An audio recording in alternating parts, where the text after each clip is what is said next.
Bonjour et bienvenue dans cette quatrième et dernière édition Jump Breakfast Club de l'année. Nous sommes heureux de vous accueillir pour une nouvelle session de partage d'expériences autour du numérique. Je suis Lucille Aliran et je m'occupe des projets éducation en France chez Jump aux côtés de Guillaume Pereira et de Claudia Visi.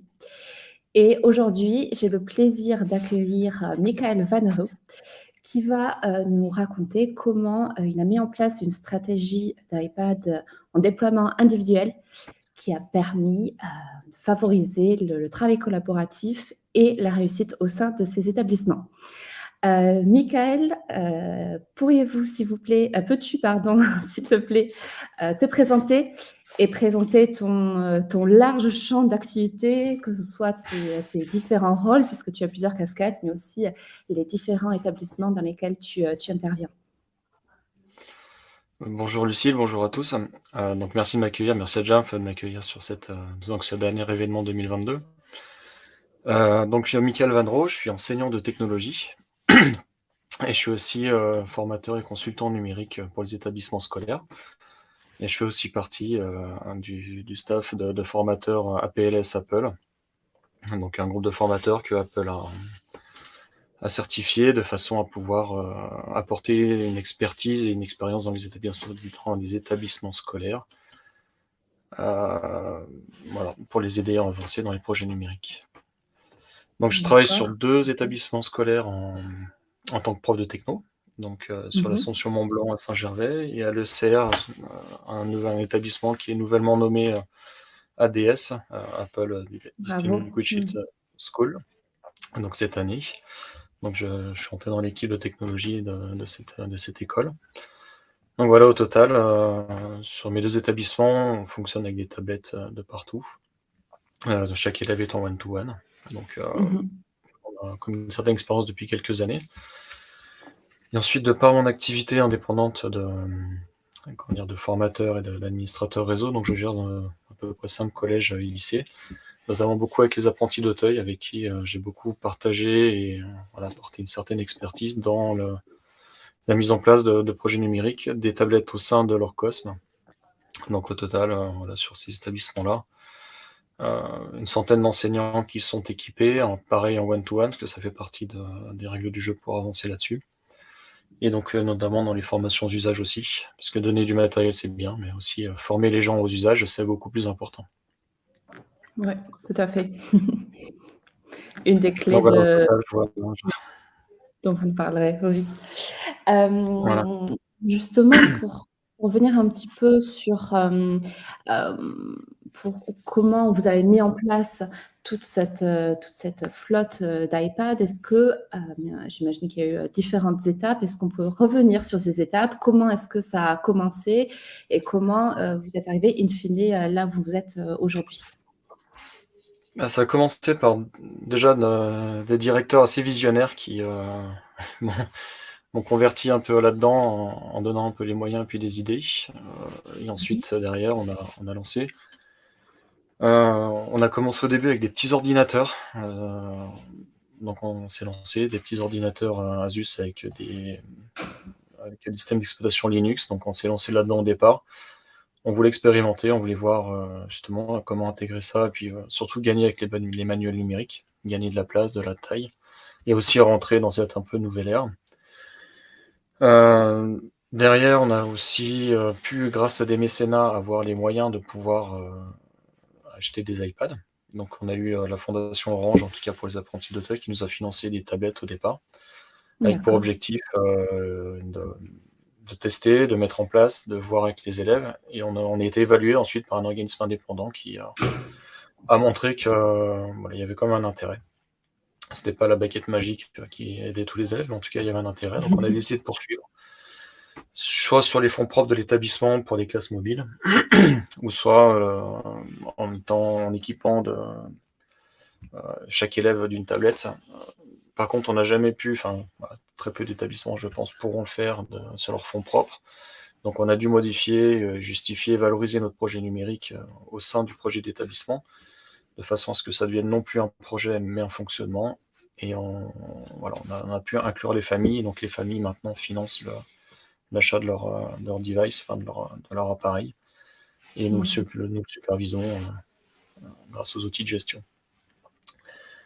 Donc voilà, le projet de manière globale, on a testé différentes solutions. Donc on a vu tout ce qui était mini-ordinateur, on a vu... ensuite on a tenté un petit peu ce qu'on appelle le BIOD. Chaque élève apportait sa propre ou son propre outil numérique sur lequel on adaptait des solutions. Voilà, ça restait compliqué de gérer, ça restait compliqué de mettre en place, de sécuriser, parce qu'en finalement, de plus le temps allait, plus on devait sécuriser, on devenait responsable de plus en plus d'usages. Bien sûr, Donc voilà, au départ, on avait plusieurs marques de tablettes différentes, c'est ça aussi, ouais. les mini on est passé en collège, en tout cas, on est passé des mini ordinateurs aux tablettes pour un souci de fiabilité, c'est d'un côté, parce que certains élèves devenaient très bricoleurs, enlever les touches, les coques qui cassaient assez rapidement. Donc c'était compliqué de devoir gérer un peu cette logistique. Donc l'aspect tablette est un petit peu plus tranquille là-dessus. On gagnait du temps. Après, on était multimarque au départ. On fonctionnait avec la suite Google, donc on pouvait tout de même superviser un petit peu les appareils avec les outils de supervision que Google propose dans ses outils. Et désireux ensuite de monter en puissance et d'équiper un peu plus les élèves, voilà, on a fait le choix de passer sur iPad complètement, d'utiliser Jam School et voilà, de partir ensuite sur un projet qui nous permettait d'avoir une gestion un peu plus globale, de par aussi l'évolution de ces outils qui sont devenus beaucoup plus accessibles pour les administrateurs. D'accord. Pour arriver à combien d'iPad à peu près aujourd'hui sur l'ensemble des établissements? Je pense qu'au total, là où je fonctionne, on a à peu près entre 1000 et 1500 iPads sur lesquels on a cette gestion. Sur Apprenti d'Auteuil, j'ai eu la chance d'être sur des établissements où depuis 2013, on a eu des iPads, où on nous a donné le matériel en nous disant allez-y, testez. Donc c'était pédagogiquement hyper intéressant, techniquement hyper stressant. Voilà, c'était une découverte aussi de ces systèmes-là, donc on a passé du temps à découvrir. Et maintenant, voilà, je suis heureux que, de par le travail qu'on a pu fournir sur ces établissements-là, maintenant, si je ne cite que Apprenti d'Auteuil, on a 2500 tablettes maintenant qui sont sur un Jam School avec plusieurs sites. Voilà, tout est centralisé sur la DSI à Paris, qui ont la main sur le global, accompagnés par les revendeurs, bien sûr. Pour l'instant, on a une fiabilité de fonctionnement qui correspond aux standards maintenant numériques pour protéger des jeunes, des élèves dans leur gestion et dans leur accès à cet outil-là. La question s'est vraiment posée de par les différents profils d'élèves. Certains élèves ont plus l'habitude que d'autres d'aller dériver sur Internet. Donc on avait besoin d'apporter une réponse beaucoup plus technique et efficace, et avec une certaine modularité en tout cas que Jamf a pu nous fournir là-dessus. Parfait. Et donc tu disais que vous aviez eu à la base plusieurs OS, plusieurs types de tablettes, et que donc finalement vous avez fait le choix avec ces établissements d'aller sur de l'iPad seulement. Qu'est-ce qui a motivé, quelles sont les raisons de ce choix-là? Déjà, c'est tout un jeu de balance. Quand on est chef d'établissement, ce qui n'est pas mon cas, on est toujours sur une balance entre le bénéfice-risque, sur les finances, sur l'adaptation aux familles, parce que mine de rien, il faut quand même aussi aller justifier, argumenter ses choix aux familles aussi. L'iPad, au départ, n'était pas forcément le mieux placé en termes de prix, parce que c'est un appareil qui reste plus cher que d'autres concurrents en termes de fonctionnement. Après, toutes les garanties de sécurité de gestion qui ont pu être apportées dans cette gestion de fonctionnement, en fait, ont permis de faciliter ces choix-là. d'avoir cette découverte d'expérience, d'avoir pu le tester voilà, d'avoir pu être accompagné pour voir les facilités de ces appareils-là. Voilà, notamment Apple propose ce qu'on appelle les Tech Series, qui permet aux administrateurs réseau ou en tout cas aux enseignants ou aux chefs d'établissement d'aller voir comment Apple ouvre la possibilité de gestion dans ces appareils. On finit de convaincre un peu, en tout cas mes directeurs. Ils étaient déjà motivés pour ça.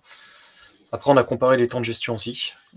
Voilà, gérer des problématiques sur Android, gérer des restrictions d'accès sur Internet, gérer des filtres Internet, le déploiement d'applications et compagnie. Voilà, c'est aussi un facteur temps qui est important. Et on avait aussi le désir d'uniformiser le parc pour que tout le monde ait plus ou moins la même version. Voilà. Donc au final, une fois que tout a été dans la balance, on a consulté les familles aussi pour savoir quel était l'effort financier qu'ils pouvaient faire pour accéder. On est arrivé à trouver un compromis autour entre 15 et 17 euros par mois sur 3 ou 4 ans sur des locations pour les élèves. Et au final, voilà, la majorité, la balance a penché dans ce fait-là, et du coup, on a choisi Apple, de rester sur Apple et de pouvoir donc avec Jam School pouvoir faire cette gestion. Il y a aussi Très bien. un peu la solidité aussi. Ça reste, ça casse bien sûr, mais en tout cas voilà, pour avoir fait l'expérience avec des tablettes des fois d'autres fournisseurs, on était un petit peu plus dans une certaine solidité. Les connecteurs, alors je sais que ce sera peut-être pas une valeur d'avenir très forte là-dessus, parce qu'ils vont peut-être évoluer, mais les connecteurs Lightning voilà, offrent une certaine fiabilité de connexion, déconnexion. Voilà. Donc les choix se sont faits aussi là-dessus. Et derrière, on a fait le choix. En fait, l'idée d'uniformiser le parc a permis aussi de pouvoir derrière proposer des formations, et quand tout le monde part de la même chose, avec les mêmes OS, avec les mêmes fonctionnalités, parce que finalement, les versions d'Android, il y en a à peu près 180, alors que iOS, enfin iPadOS, il y en a une. Chaque année, elle est mise à jour, et il y a des ajouts, mais il n'y a jamais de suppression. Donc voilà, ça, au niveau formation, adaptation, intégration de l'outil, c'était beaucoup plus simple. Oui, ça permet de mettre tout le monde en fait au même niveau, et puis d'avoir une formation qui soit la même pour tous, et puis sûrement aussi un partage après entre enseignants sur l'utilisation qu'ils en font, j'imagine. Ouais. Et même si je vois bien que vous, à chaque fois, bien sûr, les élèves ou les professeurs ainsi que les parents d'élèves, bien entendu, puisqu'ils sont partie, ils viennent en partie financer les projets. Je vois bien que tout le monde a été consulté. Cependant, je m'interroge quand même sur la réception que ça a eu une fois que vraiment le projet a pris de l'ampleur. Quelle a été la réception de la part de ces différents acteurs de l'école ? La direction était à fond, enfin, en tout cas, était très motivée dans ce sens-là. Moteur. Moteur, en tout cas, elle a laissé le champ libre. Elle a laissé aussi une partie de finance, parce qu'on a dû faire voilà, la partie un peu, comment dire, le background, les coulisses d'un projet numérique. C'est aussi l'infrastructure réseau. En fait, au départ, on va monter en volume, on va monter en nombre d'iPad, mais d'un coup, ça va poser d'autres problèmes, notamment l'accès Internet. Bien sûr, oui. La plupart du temps, enfin voilà, moi je suis dans une région de montagne où la fibre optique n'est toujours pas accessible sur certains établissements. Donc voilà, on est obligé de trouver des solutions alternatives pour soit fonctionner en local, soit pour modifier, transférer les usages sur le soir à la maison, notamment pour les mises à jour et compagnie. Après, la réponse de ces différents acteurs, voilà, autant la direction était assez partie prenante là-dedans, donc a pu nous faire l'investissement en borne Wi-Fi et en accès Internet en tout cas. Pour les parents, c'est un petit peu plus complexe, parce qu'autant certains voient l'avantage, simplement d'autres voient le loup dans la bergerie. Alors c'est des questions qui sont complètement rationnelles pour n'importe quel parent. Même moi, pour ma fille de 10 ans, je me pose exactement les mêmes soucis. enfin les mêmes questions en tout cas. Voilà, l'intégration du numérique sur les élèves, elle est ils sont très consommateurs, ça c'est clair, dès qu'on laisse un Oui. open bar là-dessus. Apprendre aux usages aussi, ça fait partie du rôle des enseignants, des parents aussi, et des parents qui, dans une certaine majorité, sont assez dépassés dans ces usages-là. Alors certains sont experts, donc très bien. Malgré tout, on a quand même des parents où c'est pas forcément leur génération ni leur facilité, ce qui est compréhensible aussi. Et du coup, on doit se retrouver, nous, maintenant, en tant qu'établissement, si on veut apporter une réponse et adopter leur adhésion, leur apporter une solution, donc une formation. Et donc les établissements, enfin en tout cas dans lesquels je fonctionne, on a souvent des contenus à destination des parents, ou en tout cas une certaine disponibilité pour pouvoir leur apporter des solutions et leur apporter des réponses ou un accompagnement particulier s'il faut. Ouais. Donc voilà, ça c'est fait partie vraiment du COSM avec les parents. Mais voilà, ça fait l'aspect financier finalement, ils comprennent l'usage parce que finalement ça apporte des fois un matériel qui n'ont pas à la maison. Souvent ils ont un ordinateur ou sinon il y a beaucoup de familles maintenant qui n'ont plus d'ordi ou très peu. Ça, on s'est rendu compte, on a fait plusieurs sondages et voilà, pas mal de familles ont juste une tablette, des fois juste le téléphone. Ils n'ont pas plus d'outils numériques à la maison. Donc ça apporte un écran supplémentaire peut-être plus grand où ils vont aussi, et du coup on se retrouve voilà, sur certaines familles avec notamment une certaine précarité, comme j'ai pu le voir sur Apprenti d'Auteuil. C'était le seul outil numérique de la maison. Donc du coup, on leur D'accord. apportait ces solutions-là et voilà, à former aussi un peu les parents, accompagner. Donc le spectre est assez large. Il y a vraiment Ouais. les anti-purs, on a eu des anti-Apple aussi, parce que chacun a sa logique et sa manière de penser là-dessus. Donc voilà. Donc de divers arguments, on a rassuré aussi. Et en tout cas, sur le côté parent, ce qui a vraiment rassuré les choses, c'est vraiment le contrôle qu'on a pu apporter, parce que du coup, de par les solutions qui sont ouvertes par Jamf en termes d'administration, enfin ce que Apple permet à Jamf en tout cas de faire, de pouvoir notamment sur Jamf School mettre en mode nuit, ce que j'appelle un mode nuit, c'est-à-dire que je laisse que les réglages et les applications scolaires, donc école directe pour notre part, et l'application étudiant pour faire les mises à jour. Le fait de laisser que ces 3 applications-là la nuit, donc de 20h à 7h du matin, ou en fonction des établissements, mais des choix. En tout cas, toute la nuit, l'iPad est inactif pour les élèves. D'accord. Et ça permet énormément de rassurer, parce que finalement, ce qui pensait être une menace à un moment donné devient quelque chose que nous, on gère. Et Voilà ce si que un j'allais souci dire, de mise c'est à vous qui jour, on va gérez le cette faire. partie-là. On a pris un peu le relais sur les parents. Voilà. Certains parents, on leur a donné les accès sur l'application Jamf Parent, par exemple. Le Ouais. gère, mais c'est vraiment une très faible minorité. Malgré tout, ça monte, puisque maintenant les générations sont un petit peu plus formées. Donc on a un peu plus de demandes maintenant sur cette application-là, mais en tout cas, l'établissement maintenant voilà, laisse le filtre tout le temps, il est assez strict d'ailleurs. On rajoute encore une surcouche de filtrage derrière. Voilà. D'ailleurs, on est en train de tester la nouvelle solution de Jamf, Safe Internet, Ouais. justement pour essayer d'apporter une solution. Voilà, on teste pour voir ce que ça donne, mais en tout cas, on va essayer d'accentuer cette solution pour rassurer les parents. Ouais. Côté Une enseignant, solution. en tout cas, pour les aider dans cette gestion, certains le font très bien, mais voilà, ça, sans m'avancer, je pense que reste c'est pas une majorité, quoi. Ouais.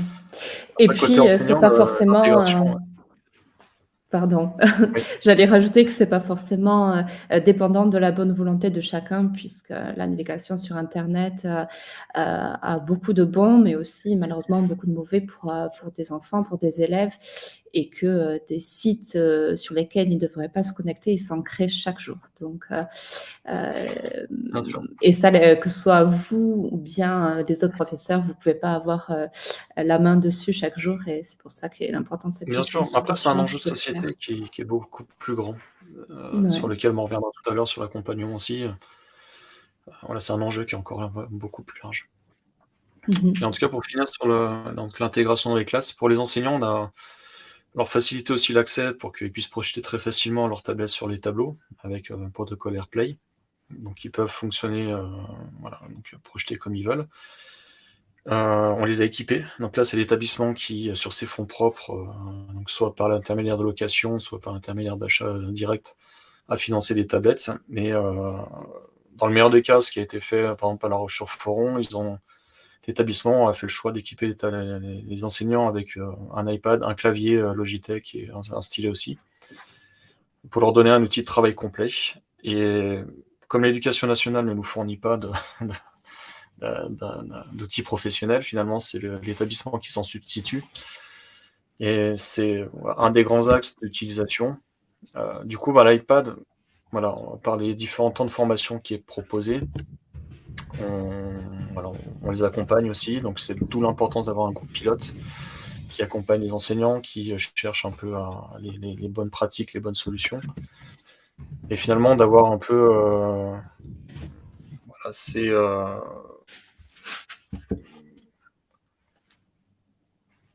d'avoir ces différents outils, que ce soit fonctionnel, qui soient accompagnés, parce que ce qui est important, c'est d'avoir quelqu'un qui soit ressource dans l'établissement, qui puisse faire des retours aux questions. Ça a permis la facilité de cet usage-là. Mais du fait que techniquement c'était prêt, quand on montrait quelque chose, ça fonctionnait. Sur les débuts des projets numériques, on montrait des trucs et on arrivait en classe, typiquement avec une petite box internet, la première vidéo qui partait, ça marchait pas, quoi. Donc là, le but c'est que ce soit, c'est ce que j'appelle plug and play, c'est on donne l'iPad, on forme et les gens, ça fonctionne derrière. Et du moment où ça marche, c'est adopté. Et derrière, c'est aussi intrinsèquement derrière, c'est aussi tous les fonctionnements des établissements qui évoluent.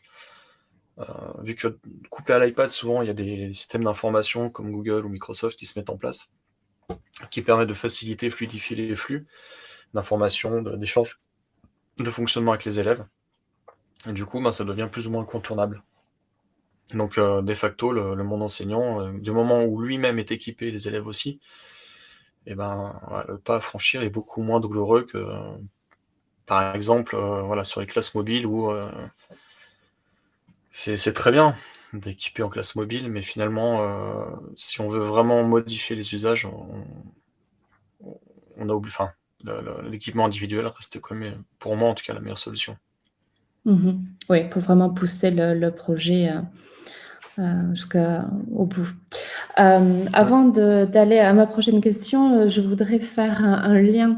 Quand tu parlais des inquiétudes des parents, je voulais faire un lien avec notre dernière édition de Jump Breakfast Club où Monsieur Verber intervenait. Je crois que c'était donc Monsieur Verber qui disait que faut bien garder en tête que 2 heures d'écran, ça ne veut rien dire. Dit comme ça.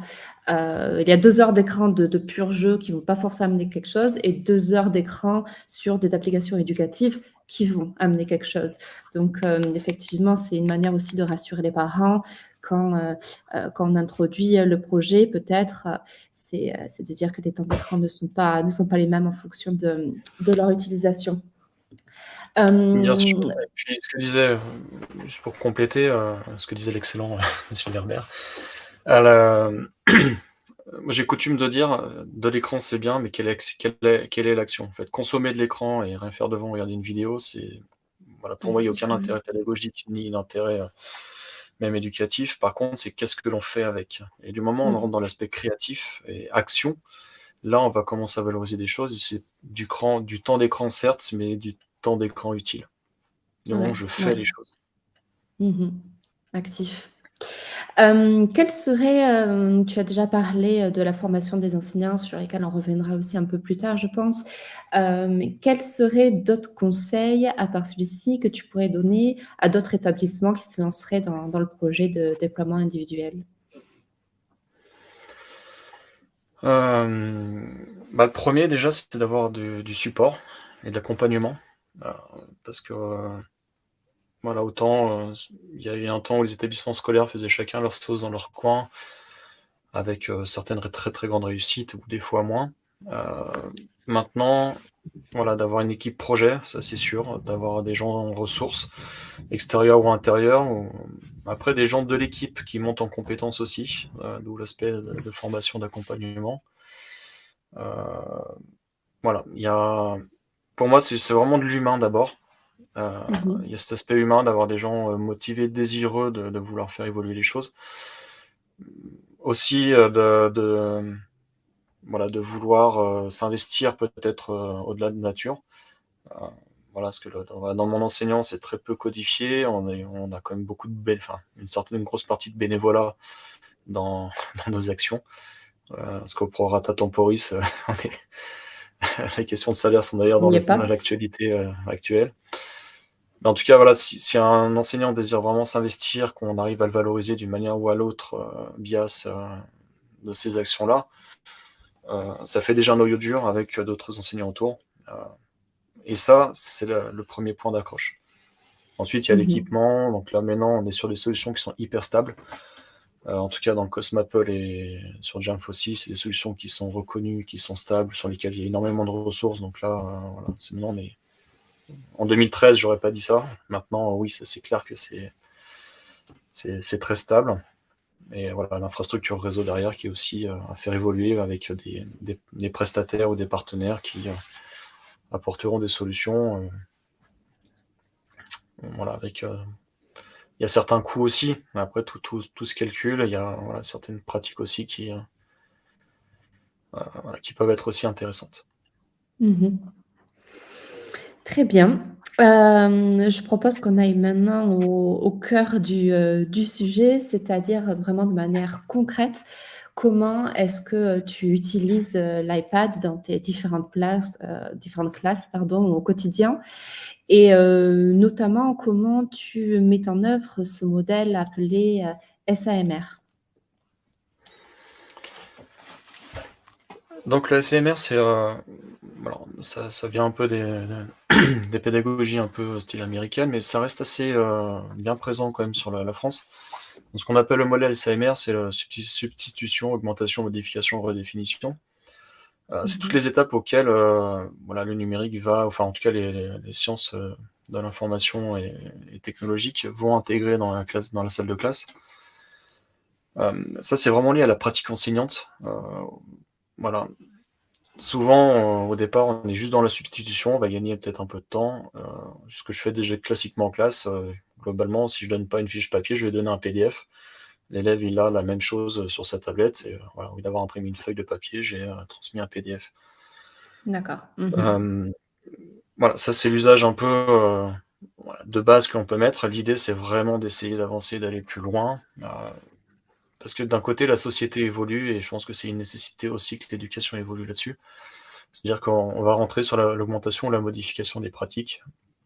Donc, c'est-à-dire que l'amélioration fonctionnelle qu'on peut apporter dans une augmentation, par exemple, ça va être dans la gestion des devoirs ou la gestion des temps de classe. Finalement, la classe ne s'arrête pas forcément à la sonnerie. Ça, c'est quelque chose que j'aime rappeler à mes élèves en leur disant voilà, trop souvent, ça sonne, ils partent et c'est fini, quoi. Le cours de techno est terminé. C'est bon, j'y touche plus jusqu'à la semaine d'après, sauf si le prof a mis un truc en devoir. C'est quelque chose sur lequel moi je me bats un peu plus, voilà, plus sur la modification, à leur dire maintenant on va essayer de s'investir. Vous avez une question, vous avez entendu une discussion dans votre famille, on travaille sur je sais pas, le fonctionnement d'un vélo, il y a quelqu'un qui parle sur le vélo, bah tiens, ça peut faire l'objet d'une réponse à une question qui a été posée sur le cours. Et en fait, qui reste un peu en éveil sur ce qu'ils peuvent entendre et voir, et finalement d'ouvrir un peu les portes de l'école à la maison, et que peut-être en 3 minutes, ils aillent compléter quelque chose un soir à la maison sur la tablette, ou sinon en études au sein de l'établissement, ils vont pouvoir continuer à travailler sur le thème qui est dévolu. Voilà, il y a beaucoup d'évolution. Après, la redéfinition, c'est quelque chose qui est beaucoup plus profond, qui va demander énormément de formation, mais qui permet vraiment de faire bien bouger les lignes en termes de rapidité. On a toujours l'impression dans le numérique au départ de perdre du temps. Alors c'est vrai qu'on en consomme, j'aime pas le mot perdre, mais on va consommer Oui, c'est du de temps l'apprentissage en pour se fait. former. Oui, Mm. mais en fait, un enseignant, quand il est en temps plein en classe, dans un fonctionnement scolaire, du temps, il en a pas beaucoup. Donc il est obligé de prendre en plus sur son temps, ce qui reste de temps libre, une fois qu'il a fini ses copies, son boulot, son organisation scolaire, parce que voilà, c'est une charge mentale qui est quand même assez conséquente. Il doit prendre encore le temps de se former, en tout cas d'évoluer sur ces pratiques-là. Et voilà. Par contre, ce temps-là, c'est du temps qui va gagner derrière. En tout cas, moi, clairement, je sais que j'ai gagné du temps. Je ne sais pas si sur ma pratique, je suis encore dans la complète redéfinition de mon travail. Je crois l'espérer. Après, je ne sais pas si mes élèves seront dedans ou pas. C'est aussi un travail de groupe avec mes collègues sur le fonctionnement général des établissements. Mais en tout cas, ça apporte des solutions qui facilitent un peu la vie, qui fluidifient les communications. Voilà. C'est une autre façon de travailler maintenant, qui ressemble Oui, beaucoup c'est le plus au monde marché très de l'emploi créatif. maintenant. Ça ressemble un peu plus au marché de l'emploi maintenant, parce que voilà, que j'ai eu l'occasion de pouvoir visiter quelques entreprises sur des stages en 3e par exemple, où voilà, clairement il y a le mouvement numérique avance, autant les entreprises ont le temps de former leurs employés parce que ça fait partie de leurs obligations. Et je trouve que le monde enseignant là-dessus a besoin d'adaptation. Oui. Donc après, sur la classe en général, voilà, pour la préparation, on va fonctionner. Alors, il y a tout ce qui est application scolaire, telles que Pronote ou École Directe, qui vont faire le suivi un peu de classe, ou les ENT. Ça fonctionne aussi très bien. Donc là, chaque jour, finalement, on va pouvoir aller sur ces applications-là de façon à faire le suivi des acquis des élèves, des notes et compagnie. Après, voilà, dans le slide, on voit les 2 applications un peu phares qui permettent la gestion de classe. Donc de pouvoir en tout cas savoir ou en tout cas contrôler les élèves, ce qui se passe. Donc l'application en classe qui est développée par Apple. Donc cette application, elle permet dans l'enceinte de la classe de voir l'écran des élèves, voir les écrans des élèves, pardon, contrôler un peu ce qui se passe, les bloquer, Les pour guider. attirer leur attention, les guider, les lancer un peu sur des activités, leur partager les documents en un clic. Voilà, elle est très intéressante sur ce point-là. Et de manière beaucoup plus profonde, l'application Teacher ou Enseignant, maintenant elle s'affiche en enseignant francisé, voilà, elle va ouvrir aussi une gestion beaucoup plus stricte, en tout cas des tablettes. Notamment, on peut créer des scénarios pédagogiques. C'est-à-dire que voilà, je choisis pendant 1 heure d'avoir ces 2 applications-là et ces 3 sites internet-là, basta. Et du coup, l'élève, du moment où l'instruction est lancée, c'est incontournable pour lui. Il a beau redémarrer la tablette 15 fois, il sera tout le temps ramené aux contraintes que l'enseignant a données. Ouais. Voilà, ça En fait, des fonctionne. configurations décidées par le professeur. On se fait un petit scénario pédagogique en disant je veux telle et telle application, je veux tel et tel site. Voilà. Et du coup, je sais que pendant les 10 minutes de cours où j'ai besoin de la tablette, les tablettes seront configurées telles que je le veux. Et voilà, l'élève sera guidé, il n'aura pas d'autre choix d'avancer là-dessus. Donc après, il y a toutes les autres au quotidien, finalement, chaque matière ensuite va pouvoir utiliser les applications qui lui sont propres. Oui, Il y a justement, je tous vois les formes. que vous devez avoir un collègue professeur de technologie qui nous écoute, puisque je vois cette question. Pourriez-vous nous donner des exemples d'utilisation, et notamment en technologie? Alors en technologie, voilà, alors déjà, il y a tout ce qui est accoutumance au, au réseau, toutes les connaissances numériques aussi. L'iPad en particulier, lui, alors des fois, du fait qu'on soit dans Cosmapple, certaines applications qu'on avait l'habitude d'utiliser, comme App Inventor et ces choses-là, sont beaucoup moins faciles à faire. Alors l'iPad ne supplante pas la salle informatique, enfin, en tout cas la salle de techno avec les ordinateurs, ça c'est clair. En fait, la matière technologie, c'est une ouverture, enfin, de mon avis en tout cas, c'est une ouverture sur le monde sous ses différentes formes. Donc la tablette vient en surcouche pour apprendre une nouvelle plateforme qui souvent sera utilisée dans les entreprises, de par sa fonctionnalité, enfin sa facilité, parce que c'est très intuitif. Donc beaucoup d'entreprises se tournent vers ce type d'appareil, notamment des boîtes comme Air France, utilisent ces appareils-là parce qu'ils peuvent facilement les gérer, surtout, et voilà, chez les opérateurs, c'est très très facile, transportable et très adaptable. Par contre, voilà, notre rôle aussi en technologie, c'est leur apprendre le clavier, par exemple. En 6e, c'est un des incontournables qui sache essayer de taper au clavier, donc on a besoin d'ordinateur. Donc le but, c'est voilà, de faire fonctionner ces différents systèmes en osmose. Voilà, sur l'iPad en tant que tel, On a tout ce qui est programmation, donc moi j'alterne entre l'ordinateur et la tablette en programmation avec Tinker par exemple ou avec Scratch, qui fonctionne très bien Mhm. sur iPad maintenant. Depuis qu'on est passé en HTML5, ça fonctionne super bien. HTML, non 3 ou 5, je sais plus. 3. Après, il y a tout ce qui est les applications dédiées de programmation comme Swift Playgrounds qui vont aller un petit peu plus loin dans ces applications-là. Des petits projets avec Python, par exemple, où les élèves vont pouvoir se préparer tout doucement au langage du lycée avec ce langage Python. Alors tout ça, c'est également accessible sur ordinateur. Euh, voilà, les deux sont. Il y a de plus en plus de passerelles. Autant il y a quelques années, c'était beaucoup plus compliqué. Maintenant, voilà, on l'a. Et surtout, ça les objets connectés. Maintenant, tous les petits robots se connectent avec l'iPad aussi. Et qu'on Ouais, soit sur l'ordinateur ou sur la tablette, on peut programmer les petits robots. Et typiquement, en quatrième, où on fait des projets pour manipuler et faire jouer des petits robots, ou des petites boules incroyable. sphéro, des petits drones et compagnie. Maintenant, sur l'iPad, on en fait autant que l'ordinateur. Et avec une connexion Bluetooth ou Wi-Fi, ça marche très bien. D'accord. Super, Et tout ce qui super est traitement de projet. texte aussi. Voilà, il y a tout ce qui est traitement de texte, la vidéo, le montage vidéo, finalement, c'est en techno qu'on apprend un peu à faire les vidéos. Et avec des apps comme iMovie, on peut voilà, faire de très jolies petites vidéos avec Clips où voilà, tout est permis et on peut vraiment s'éclater. L'idée, Ouais, c'est la c'est ça aussi créativité la clé. et qu'ils puissent Ouais, et de exploiter leurs s'amuser. capacités. Mhm. Ouais, Qu'ils pour tout le s'amusent, mais monde. en fait, j'aime bien quand ils s'amusent et qu'ils apprennent en même temps. Ouais, Et voilà, ouais. c'est différentes activités. Après, ce qui est tout bête, c'est la prise de notes, hein. Des fois, on est en train de corriger l'interro, je leur mets à disposition des ressources, ou des fois je mets le sujet vide, et ils reprennent la correction en le tapant correctement sur la tablette.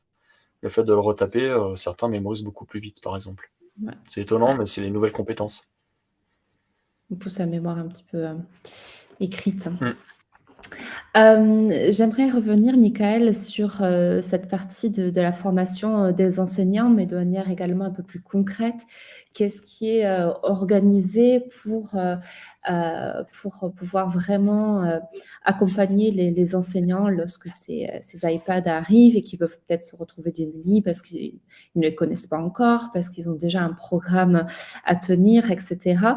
Vraiment dans le concret, quel type d'accompagnement, quel type de formation est-ce qu'ils peuvent attendre?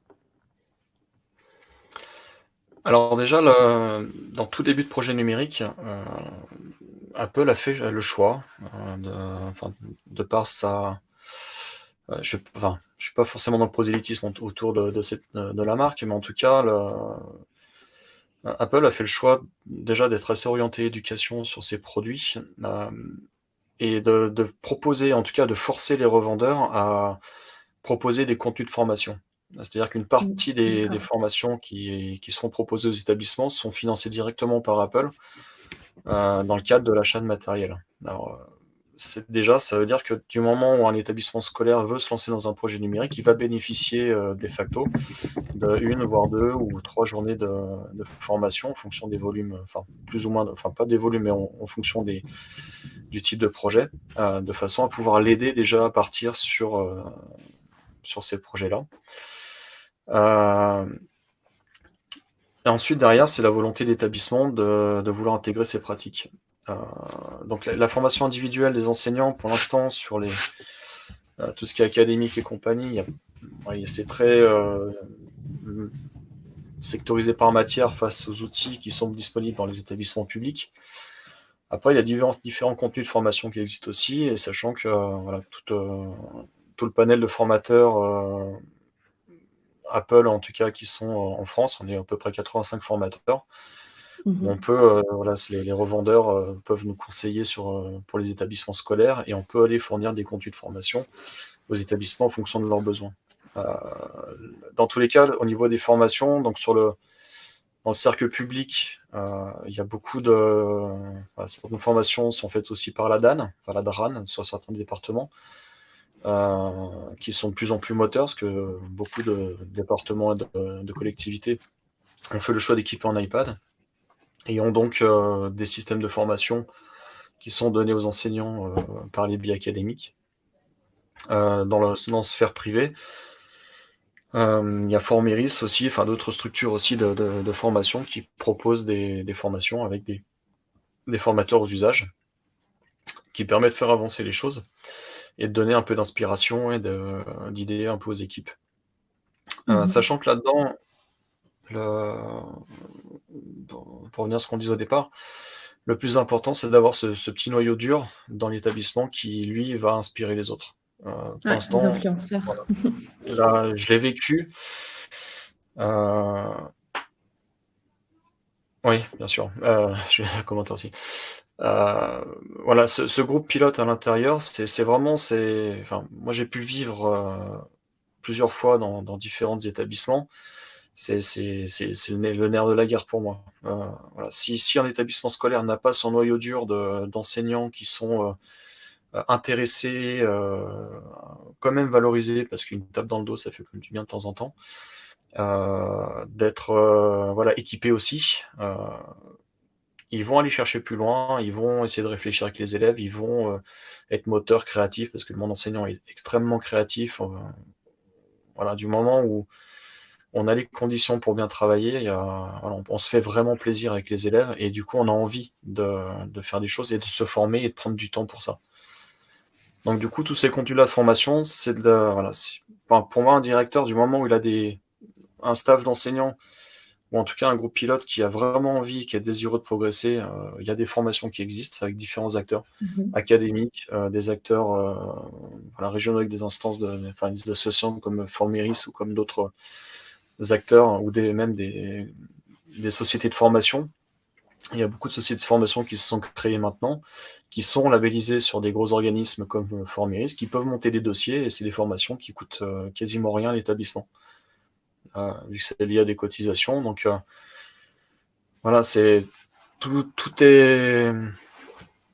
Voilà, maintenant, il y a vraiment de fortes propositions pour permettre aux établissements de donner un peu d'inspiration aux enseignants. Et après, c'est l'émulation commune, c'est-à-dire se croiser. Voilà, prendre du temps de se croiser dans les salles de classe, dans les salles des profs, partager en disant, bah voilà, moi je fais ça, tiens, j'ai vu ça, ça marche pas. Ces dialogues-là qu'on a des fois du mal à avoir dans notre rythme quotidien, si on arrive à le recréer autour du numérique avec des temps dédiés, c'est là où D'échanges on a purs, ouais. c'est les échanges purs avec, voilà, même si c'est voilà. Je regarde la question, quels sont les profils, compétences, vidéo, là. Alors la motivation, En dehors de oui, la mais non, motivation. voilà. Alors pour moi, la motivation, c'est vraiment la phrase clé. C'est même pour mes élèves, c'est la même chose. Du moment où ils ont envie de venir, Ouais, ça ils ont part de envie de faire les là. choses, ça part de là. Ensuite, les compétences, oui, il y a un certain attrait face au numérique, ou en tout cas la volonté de creuser un peu plus loin sur les outils. Il y a forcément un tas d'adaptations. Après, il faut avoir une certaine appétence au numérique, ça c'est vrai.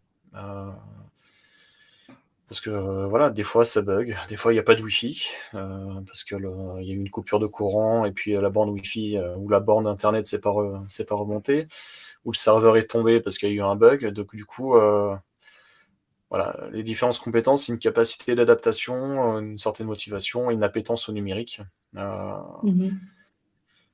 Après, ce qui manque encore dans De les la patience propositions, aussi, peut-être. La oui, il y a de patience, la patience, puisqu'il y a après, la bien sûr, patience une pour classe à former. faire fonctionner. Il y a la classe à faire fonctionner, et surtout, voilà, des élèves à motiver à vouloir suivre le projet numérique aussi. Parce que de l'imposer de façon dictatoriale en disant, bah, c'est comme ça et pas autrement, bah, les élèves ils comprennent pas.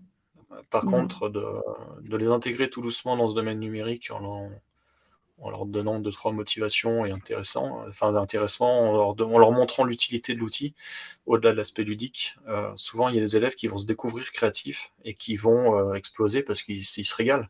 Ils pensaient Wow. pas pouvoir être bons en vidéo, et en fait, ça peut faire aussi des stratégies de contournement. Si je reprends la question de Monsieur De Vos, Ouais. voilà, il y a, en fait, pour moi, enfin, l'iPad va ouvrir pour tous les élèves, et surtout pour ceux qui ont des élèves à besoins particuliers, de la création de stratégies de contournement, c'est-à-dire que d'une difficulté, j'en fais une force. Et la communication par vidéo, la communication avec le son, avec les podcasts par exemple, permettent En fonction des des points styles forts. d'apprentissage complètement différents, tout en sachant que dans l'iPad, Apple a développé en partenariat avec des universités aux États-Unis et notamment aussi en Suisse avec un institut à Lausanne, des fonctions d'accessibilité très étudiées. Elles sont intégrées, donc il n'y a aucun surcoût par rapport à la machine, en dictée, en énonciation, en adaptation de l'écran pour les sourds et Ouais, la muets. Enfin, taille. il y a énormément de choses qui sont disponibles. Des formations sont en train de se mettre en place d'ailleurs là-dessus. Il y a des gens qui commencent à se spécialiser là-dedans. Et c'est une réelle valeur ajoutée. Et clairement, un élève a besoin, on lui met un clavier. Par contre, il faut un peu plus de matériel. Un iPad, un clavier, un stylet. On arrive sur un combo qui est hyper intéressant pour des élèves qui ont des besoins. Quand on préparait cette édition, Michael, pardon, j'en perds mon oreillette. Tu nous parlais également de la posture de l'enseignant qui devait évoluer et de la configuration des classes. Donc là, on parle vraiment dans le physique, au sein de la classe. Qu'est-ce que toi, tu as mis en place et en général, le déploiement d'iPad en individuel, qu'est-ce que ça sous-entend en termes de reconfiguration des classes? C'est assez large en fait. J'ai eu la chance de pouvoir bien réfléchir sur. Voilà, j'avais l'aspect technique. Moi, je suis plus d'aspect technique, en tout cas sur l'iPad, j'aime beaucoup les gérer. Par contre, j'ai eu la chance de pouvoir collaborer avec notamment des collègues, sans la citer Isabelle Montfort, qui était sur Apprenti d'Auteuil aussi, qui, elle, était vraiment de l'aspect pédagogique, et on s'est rendu compte que le numérique, en fait, nous a imposé de devoir changer nos pratiques. On n'arrivait plus à gérer les classes classiquement. Enfin, en tout cas, c'est pas qu'on n'arrivait pas, c'est qu'on se sentait de plus en plus mal à l'aise. Parce que là, le numérique dans une classe va forcer un peu le travail en groupe, finalement, parce qu'on peut collaborer plus facilement. On va s'aider aussi, parce qu'en fait, les élèves apprennent par eux-mêmes entre eux, en tout cas à l'usage du numérique. On aura beau faire des cours de 10 séquences de long sur le numérique, il n'y a qu'en discutant entre eux, en s'aidant entre eux, qu'ils vont comprendre les choses. Clairement, eux, ils lisent pas les manuels. Nous, de moins en moins. Mais eux, ils regardent, ils font, ils testent, ils essayent, voilà. Et pour ça, c'est du travail en groupe et en coopération. Et donc ça a dû nécessiter, parce que forcément, une classe dans laquelle on met un iPad, c'est une classe qui va être plus bruyante. On peut faire des activités beaucoup plus silencieuses, mais forcément, il y aura plus de bruit, plus d'agitation, enfin pas d'agitation, mais plus de mouvement. Oui, plus de communication verbale. Voilà, il y a ce besoin de communiquer, d'utiliser peut-être d'autres espaces. Et voilà, le choix a été fait à certains moments de se dire pourquoi pas déstructurer un peu, regarder un peu ce qui se fait ailleurs. Donc on s'est intéressé à d'autres modèles sans dire que c'était les meilleurs du monde non plus, le nôtre non plus. Et de par de nos usages, on s'est dit on va tenter des choses. Donc on a pu tenter de mettre des chaises à roulettes, voilà, de numériser déjà toutes les classes, de mettre des chaises à roulettes, de pouvoir jouer avec des tableaux. Voilà, il y a différentes solutions que les constructeurs maintenant mettent en avant qui sont hyper intéressantes pour faire bouger les espaces, pour rendre de la mobilité à l'enseignant. C'est-à-dire que voilà, moi de par mon usage maintenant, je n'arrive plus à faire classe dans une classe normale. Du moment où les chaises sont en autobus, tous les élèves devant moi frontalement, en tout cas pour moi, c'est déstabilisant possible, parce qu'ils sont là à attendre un contenu, et finalement, le contenu, c'est eux qui l'ont. Moi, je construis leur savoir, je construis les choses. Je trouve, en tout cas, moi, de mon analyse personnelle, que j'ai changé ma posture, j'ai changé ma façon d'enseigner. Je suis pas un instructeur, je suis coopérant, je mets en place la solution, je mets en place les cours, et la construction, le contenu du cours, c'est eux qui vont construire avec moi. Mon rôle, c'est de synthétiser derrière, de construire les connaissances. Mais par contre, toute l'activité interne à la classe, c'est à eux de la construire. Et pas forcément à remplir des fiches que j'ai fait à trous. Et ça, voilà, ça a dû changer un peu la géométrie de la classe. Là, on voit d'ailleurs une de mes classes. C'est ce que j'allais te demander. Ouais. Donc c'est sur mon établissement à Saint-Gervais, voilà, j'ai pu, avec divers caprices auprès de mon chef d'établissement, que je remercie d'ailleurs de son investissement financier, voilà, avoir des chaises à roulettes, avoir tableau tactile, avoir voilà, différents outils pour pouvoir filmer mon tableau, le projeter en face, leur donner la trace écrite. Ils peuvent écrire contre les murs en même temps que moi. Enfin voilà, pour moi, le but, c'est qu'ils aient le désir de rentrer dans la séquence de classe, de vouloir partager, de vouloir faire avancer l'idée, de vouloir aboutir leur projet, quel que soit l'espace. Donc ils Ouais. peuvent aller se mettre par terre. J'aurais pu mettre une photo, ils sont par terre dans le couloir. Je leur demande: «Mais vous êtes pas bien là?» «Ah si, si, on est trop bien». Ils se mettent Bah, assis contre le parfait. mur, ils travaillent une demi-heure là-dessus, après ils bougent, ils reviennent sur la table. Moi, l'intérêt, c'est le travail fait, l'objectif fini. Heu, voilà. Effectivement, quand on voit cette, photographie, on se rend bien compte qu'il y a quelque chose qui se passe et que ce n'est plus du tout les classes auxquelles on a été habitué, hem Ouais. et que les élèves finalement sont assez proches. Chacun garde pourtant son iPad individuel, mais on voit bien que ça peut, favoriser facilement la communication. Mmh. Ça va favoriser la communication. Après, pour faire rebondir sur la question de l'audience, alors évaluer, c'est vraiment quelque chose qui est très large dans le monde enseignant. J'ai pareil, j'ai eu de la chance dans mes établissements de pouvoir, évaluer que par compétences. Enfin, en tout cas sur mes établissements passés. Heu, du coup, pendant que les élèves sont sur leur activité et vont travailler, moi ça me libère du temps pour pouvoir passer déjà avec mon propre iPad dans les groupes, pour voir un peu ce qu'ils font. J'ai toujours le contrôle de ce qui se passe avec les applications, donc je peux très bien voir ce qui se passe autour de moi, même si j'ai dos tourné, je suis avec un groupe. Dans tous les cas, si ça commence à discuter, à rigoler, forcément ça ne travaille pas, donc bon, bah, mon rôle aussi c'est de bouger. Heu, même si je suis à distance, je vais quand même bouger pour aller voir. Hem Et après, je peux vraiment évaluer les investissements de chacun sur les groupes, qu'est-ce que l'un fait, qu'est-ce que toi tu as apporté? Et j'ai vraiment une conversation sur chaque groupe, en voyant un peu ce qui a été rendu et fait, de façon à pouvoir poser une évaluation et me dire: «Ben, voilà, quels sont les savoirs attendus? Quels sont par rapport aux compétences que j'attendais, leur placement? Est-ce qu'ils sont débutants, initiés, experts? Est-ce qu'ils ont déplacé, ce que j'attendais?» Voilà, comment on a mis en place. Parfait. Voilà, d'un côté, l'intégration du numérique dans mes séquences de classe, c'était un temps que j'ai dû prendre, en plus pour pouvoir, adapter mes parcours. Par contre, c'est du temps maintenant que je gagne, heu, parce que, j'arrive en cours, globalement, les choses sont déjà plus ou moins créées, je les ai préparées à la maison. J'ai déjà distribué, heu, soit pour l'école, soit sur Classroom, j'ai déjà distribué mon travail où j'ai programmé la distribution le matin à 8 heures, donc je sais qu'en arrivant au collège à 8 heures, que je sois là ou pas, dans tous les cas, c'est distribué. Voilà, c'est parti. Et pendant le cours, finalement, vu que déjà tout est distribué et que j'ai juste eu à poser les consignes, voilà, pareil pour les consignes, je préfère les voir, debout ou assis devant moi en arc de cercle. Je donne mes consignes et ensuite c'est parti, on va au travail. Mmh. Hem, voilà, on a fait une expérimentation là l'an dernier, sur Apprenti d'Auteuil où on a fait le choix, on a regardé à un moment donné, on a fait un retour en arrière, on a dit: «On arrête le numérique sur une classe pendant 2 semaines et on voit ce qui se passe». Pour les élèves, voilà, il y a certains, ça les a un peu perturbés, mais pas plus. Certains ont vu que c'était quand même utile, donc c'est quand même un apport. Mais le plus difficile, ça a été pour moi, finalement. J'ai été paumé. Devoir recourir à la photocopieuse, refaire mes cours, refaire mes séquences, réimprimer, rediriger les séquences de manière différente parce qu'elles étaient sur papier, donc reguider les élèves et compagnie. C'était les 2 semaines les plus longues de ma vie, je crois. Juste le fait d'avoir arrêté ce système-là.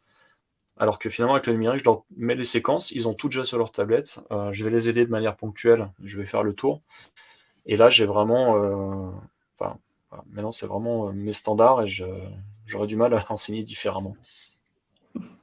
Oui, je comprends bien. Alors, on arrive déjà à la fin de cette, édition, Michael et pour conclure, j'aimerais revenir sur, quelque chose que tu as dit en tout début, lorsque tu disais qu'après un stage, des classes de troisième dans l'entreprise, tu t'es bien rendu compte que, ce numérique devenait, l'apprentissage du numérique et donc l'introduction du numérique devenait indispensable à l'école.